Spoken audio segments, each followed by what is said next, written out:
قبلہ کی طرف ٹانگیں کر کے سونا صحیح ہے, بچنا چاہیے, گناہ نہیں ہے. قبلہ کی طرف صرف پیشاب کرنے کی ممانعت ہے, رخ کر کے. ٹانگیں کرنے سے گناہ والا معاملہ نہیں ہے, بس ایک ایتھکس کے خلاف ہے اور اس سے زیادہ کچھ نہیں ہے. ہم تو نہیں کرتے جی, کیونکہ وہ ایک حدیث بھی بخاری مسلم میں ہے نا کہ نبی علیہ السلام نے وہ قبلے کی دیوار پہ تھوک دیکھا تھا تو آپ نے اس صحابی کو امامت سے اتار دیا تھا. تو یعنی کہ پروٹوکول دیا جائے گا قبلے کو. 5 بھائی ہیں, سب اکٹھے ہیں, 4 کمانے کے قابل ہیں اور چاروں نے مل کر پراپرٹی بنائی. کیا سب سے چھوٹا اس پراپرٹی میں حق رکھتا ہے؟ رکھتا نہیں ہے تو دے دینا میرے بھائی. رحمی رشتے اور کیا ہوتے ہیں. اگر وہ ایک آپ کا بھائی کمزور نکلا ہے تو بجائے یہ کہ لوگوں سے مانگے, آپ اس کو اکوموڈیٹ کریں نا, بیچ میں دے نا, خود دے دینا. بھائی ہے نا آپ کا, باہر کا بندہ تو نہیں ہے نا. ویسے ان پرنسپل تو ظاہر نہیں رکھتا ہوگا, لیکن آپ نے اکوموڈیٹ تو کرنا ہے. اکثر لوگ نبی علیہ السلام کے دور میں آپ کا پسینہ مبارک خوشبو کے لیے استعمال کرتے تھے. کیا کسی صحابی نے آپ کا پیشاب یا خون بھی استعمال کیا؟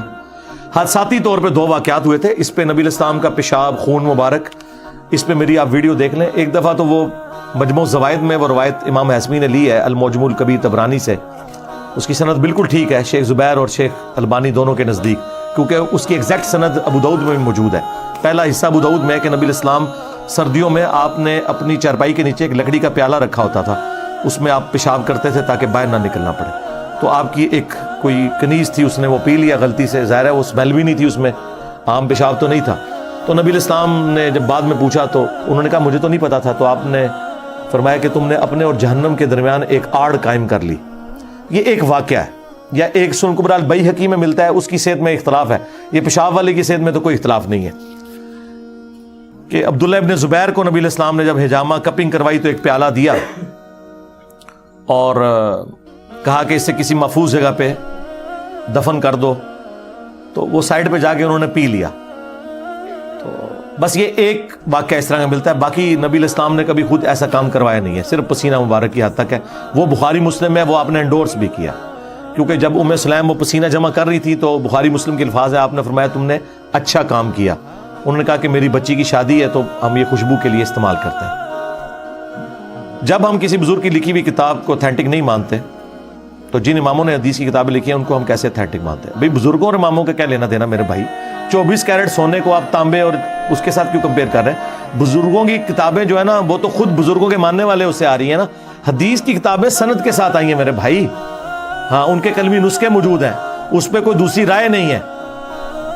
وہ حدیث کی کتابیں پوری سند کے ساتھ جمع کی گئی ہیں. بزرگوں کی کتابیں تو ایک بندہ بیٹھ کے ہزاروں بندے کے بارے میں لکھتا ہے, وہ تاریخ اور بزرگوں کی کتاب ہوتی ہے. اور ہزاروں بندے مل کے ایک بندے کے بارے میں رپورٹ کرتے ہیں کہ وہ کیسا تھا, وہ حدیث کی کتاب ہوتی ہے, اس میں تو راوی ہوتے ہیں. باقی غامدی صاحب سے متعلق 20 سوالات میری ویڈیو دیکھ لیں, یہ پورا مقدمہ ہے. جب ہم کوئی گناہ کرتے ہیں تو ہم لوگ کہتے ہیں شیطان نے ابھارا یا نفس نے. جب اللہ نے حکم دیا فرشتوں کو ابلیس کو آدم کو سجدہ کرو تو ابلیس کو کس نے ابھارا تھا؟ شیطان نے ابھارا تھا نا. اس دن وہ پہلا شیطان ظاہر ہو گیا تھا نا. ابلیس کو اس کے اپنے نفس نے ابھارا. ہمارے بھی برائی کے کام نفس ہی کرواتا ہے, شیطان صرف پھونکے مارتا ہے. قرآن میں واضح موجود ہے, اس کا اختیار نہیں ہے, صرف دعوت دیتا ہے. سورہ ابراہیم کی جو آیت نمبر 22 ہے جس میں شیطان کی آخری ملاقات ہے انسان کے ساتھ قیامت کے دن, وہ کیا کہتا ہے کہ میرا تو اس پہ کوئی اختیار نہیں تھا, میں نے تو صرف تجھے بلایا تھا, تو نے میری دعوت قبول کی تھی, آج اپنے آپ کو ملامت کر, مجھے ملامت نہ کر. ناخن کاٹنے کا سنت طریقہ پاپا جانی سے سیکھیں, ایتو شروع کر کے اوتے ختم. اس طرح کا کوئی روایت اصول محدثین پہ ثابت نہیں ہے. ناخن کاٹنے ہیں, مسلم شریف میں موجود ہے 40 دن میں ایک دفعہ ناخن بھی کاٹنے ہیں, بغلوں کے بال بھی, زیر ناف بال بھی, اور مونچھیں بھی پس کرنی ہے. یہ 4 کام آپ نے 40 دن میں ایک دفعہ کرنے ہیں. اور اگر آپ ہر ہفتے یا 2 ہفتے بعد کر لیں تو زیادہ بہتر ہے, باقی 40 دن میں ایک دفعہ کر لیں. باقی اس کی کوئی اس طرح کی ترتیب نہیں بتائے گی. اگر دنیاوی حالات نماز میں آئے تو نماز پر کیا اثر پڑتا ہے؟ نماز تو ہو جائے گی, نماز کی روحانیت کمزور ہوگی.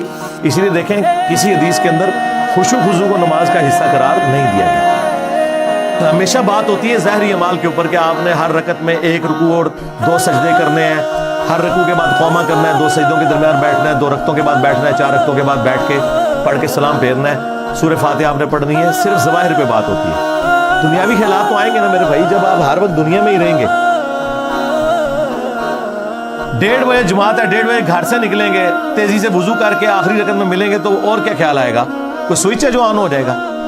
اس کا حل یہ ہے کہ پھر اذان ہو تو آپ گھر سے نکل پڑیں، تسلی سے جا کے وضو کریں، نوافل ادا کریں جو سنت موقدہ ہوں یا غیر موقدہ شروع والی، پھر تسلی سے آپ کریں اور نماز کا ترجمہ یاد کریں، انشاءاللہ معاملات سیدھے ہو جائیں گے.